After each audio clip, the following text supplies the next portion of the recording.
At 18, she was nothing more than a joke to the SEALs. A quiet attachment, added to the team because someone up the chain wanted to observe her potential. They laughed at her soft voice. They mocked her small frame. They rolled their eyes when she saluted. But none of them knew the truth. That beneath that young, calm exterior was a sniper whose first shot was taken before she even learned to drive. That she didn't come to prove them wrong. She came because this battlefield was the only place she ever felt alive. And when the moment came, she didn't just outshoot the SEALs. She forced every one of them to question everything they believed about strength, discipline, and courage. The helicopter rotors cut through the cold morning air as the SEALs prepared for another routine day of training. But today, something, or rather, someone, was different. When the doors slid open, the team saw a girl step out, her boots too clean, her posture too stiff, a backpack almost half her size. 18. Barely an adult. And assigned to a team of warriors who had survived deserts, oceans, and wars most people never heard about. Her name was Isla Morgan. She introduced herself with a calm, steady voice. I'm the attachment for the next 3 months. Observation and advanced marksmanship integration. The men exchanged smirks. One whispered, attachment? More like daycare. Another added, hope she brought coloring books. Isla heard every word. She didn't flinch. Commander Hale, the only one who kept a professional face, addressed the team. She's here on high-level recommendation. Don't ask from who. That only made the SEALs more suspicious, and more irritated. Throughout the morning, Isla followed the team in silence. She watched how they trained, how they communicated, how they argued. She observed everything, noting every pattern with a precision that felt unnatural for her age. But whenever she tried to speak, someone spoke over her. Whenever she offered help, someone brushed her off. Whenever she walked past, she heard snickers behind her back. By afternoon, the jokes got louder. Too young. Too small. Too fragile. And for the first time, Isla allowed herself to feel it. The sting. The humiliation. The familiar weight she thought she left behind when she signed her military papers. That night, she didn't sleep. She cleaned her rifle, adjusted her scope, whispered to the metal like it was an old friend. You and me, she murmured, we've done this before. They just don't know us yet. But deep inside her, a voice she hated began to whisper. What if they're right? What if you don't belong? What if this time, you really are too young, too small, too fragile? She squeezed her eyes shut and reminded herself why she came. Not for praise. Not for approval. But for something much deeper, something she never shared with anyone. A promise. A debt. A memory she was determined to honor, even if it broke her. Morning came.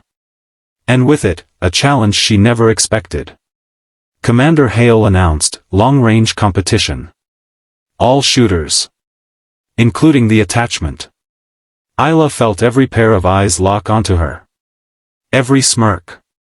Every doubt. But she simply nodded, adjusted her gloves. And walked toward the shooting range without a single word. The SEALs took their positions like wolves preparing for a hunt. They stretched, checked their weapons, adjusted scopes that cost more than Isla's entire year of pay. Each man carried years of battlefield wisdom, muscle memory, and combat instincts. Isla carried a borrowed rifle with a stock too heavy for her shoulder. The competition rules were simple. 10 targets. Increasing distance. 1 moving. 1 invisible to the naked eye. The men went first. They fired confidently. 6 bullseyes, 7, sometimes 8. Impressive shots. The kind that earned them their trident. Everyone cheered for each other. Laughed. Slapped backs. Bragged. Then it was her turn. Isla lay down slowly, the gravel digging into her elbows. Whispers filled the air. She won't hit a single one.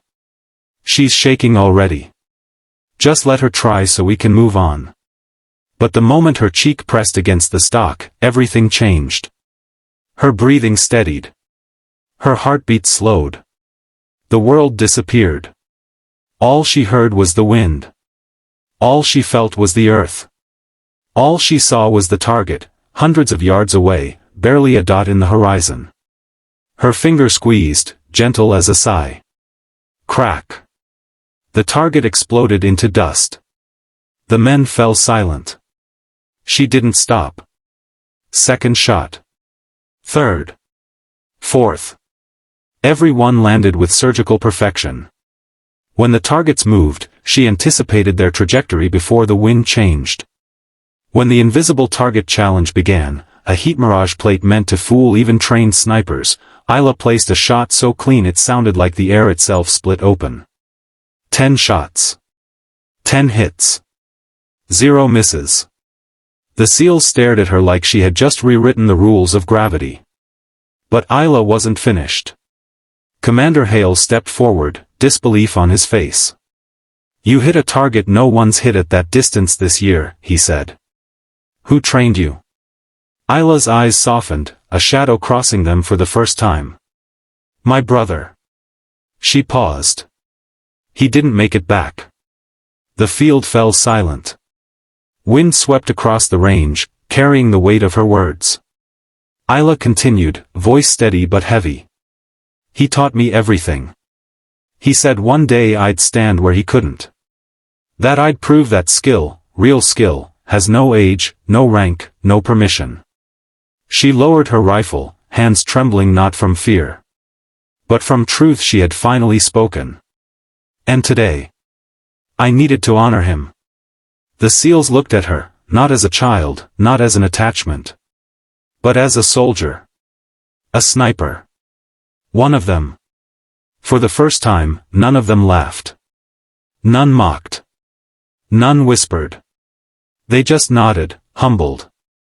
As Isla Morgan, the teenage sniper they mocked, quietly walked past them, having outshot an entire SEAL team. In the end, Isla Morgan didn't stay to soak in the applause, or wait for the SEALs to admit they were wrong. She gathered her rifle, tightened her pack, and walked toward the sunset. Quiet, steady, unchanged on the outside, but carrying a victory that would stay with her forever. Because her story was never about proving the SEALs wrong. It was about proving something to herself. That grief could become strength. That doubt could transform into discipline. And that even the youngest, smallest voice could echo the loudest on the battlefield. Isla reminded them, and us, of something we too often forget. You don't have to be the biggest to make the biggest impact. You don't have to be the oldest to show wisdom. You don't need permission to rise. Only the courage to take your shot. And sometimes, the world won't believe in you. Your team won't. Your friends won't. Your past won't. But if you believe, even a little, even quietly, you can outshoot every doubt, every fear, every voice that says, you can't. Isla's story ends here. But your story? It starts the moment you decide to aim higher. Take your shot. The world will adjust.